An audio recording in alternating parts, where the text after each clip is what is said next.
Suatu ketika Nuaiman melihat seorang lelaki tua buta tampak kebingungan. Orang tersebut nampak mondar-mandir tanpa diketahui ke arah mana akan ditujunya. Wahai kakek, aku melihatmu tampak kebingungan. Apakah kamu sedang mencari sesuatu? Aku kebelet buang air kecil. Bisakah kamu mengantarkan aku ke toilet? Akhirnya Nuaiman mengantarnya untuk kencing dan menuntun orang tersebut. Di tengah perjalanan Nuaiman malah mengantarkan ke sebuah masjid. Padahal di sana tak ada toilet.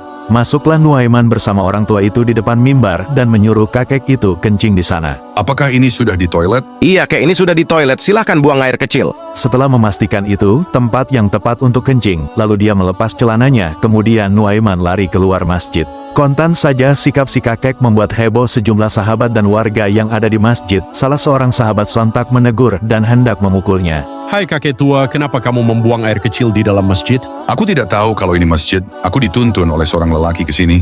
Dan dia juga berkata bahwa saya sudah berada di toilet. Ini pasti ulah Nuaiman. Ia pasti ulah Nuaiman. Saya bersumpah tidak akan meninggalkan Madinah sampai saya bertemu dengan Nuaiman. Dan ketika bertemu akan saya pukul dia dengan tongkat. Sejak hari itu Nuaiman pun tidak terlihat di sekitaran kota Madinah. Si kakek buta terus mencari Nuaiman dan setiap mendengar langkah kaki orang yang lewat selalu ditanya. Apakah itu Nuaiman? Dan di manakah Nuaiman? Tolong antarkan saya kepadanya. Tiba ada Nuaiman datang menghampiri si kakek buta tersebut. Ia mengubah suaranya sehingga si kakek tidak mengenalinya. Apakah engkau benar ingin bertemu dengan Nuaiman? Iya, aku ingin bertemu Nuaiman. Antarkan aku ke sana. Kemudian Nuaiman mengantarkan si kakek buta ini ke masjid lagi. Pada saat itu di dalam masjid ada Khalifah Utsman bin Affan sedang sholat. Kamu sekarang sudah bersama Nuaiman, dia tepat di depanmu. Dengan spontan si kakek itu langsung mengayunkan tongkat dan memukul tepat di kepala Sayyidah Utsman.